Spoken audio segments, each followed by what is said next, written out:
Un événement plutôt rare pour finir. Une femelle panda élevée en captivité s'est accouplée dans la nature et elle devrait donner naissance à des jumeaux en juillet ou en août de cette année. Cao Cao a été relâchée dans son habitat naturel dans la province du Sichuan juste à temps pour la période des accouplements qui a lieu de mars à mai. Sa gestation marque les progrès de la Chine dans la reproduction des pandas dans leur habitat naturel. Manger, dormir et faire un peu d'autres choses. Cao Cao, 15 ans, élevée en captivité, était en chaleur et avec l'objectif de la reproduction à l'esprit, elle a été relâchée dans la nature, équipée d'une puce GPS à son cou et d'un appareil d'enregistrement.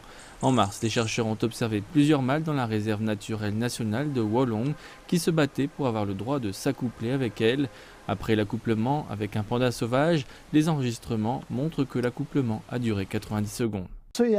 Parce que nous avons entraîné Cao Cao dans la nature pendant des années, nous avons senti qu'elle était très expérimentée.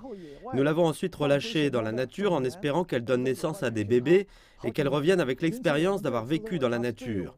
Nous espérons que cela lancera d'autres efforts pour relâcher plus de pandas dans la nature à l'avenir. Sauvée en 2003, Cao Cao a parcouru un long chemin. Un panda âgé de 15 ans est l'équivalent d'un homme âgé de 30 ans. Elle a déjà donné naissance à des bébés pandas 4 fois et il y en aura d'autres très bientôt avec ses jumeaux en route. Elle a donné naissance à un petit la première fois, à des jumeaux la deuxième fois, à un petit la troisième fois et à nouveau à des jumeaux la quatrième fois. Donc elle a eu soit un petit ou des jumeaux. Nous pensons qu'elle aura des jumeaux cette année. La population de pandas en captivité est de 471 et ce chiffre continue d'augmenter. Pour accroître la diversité génétique des pandas captifs, beaucoup sont en train d'être relâchés dans la nature pour qu'ils s'accouplent avec des pandas sauvages. Et l'on espère que tous ces efforts rencontreront autant de succès que l'incursion dans la nature de Cao Cao.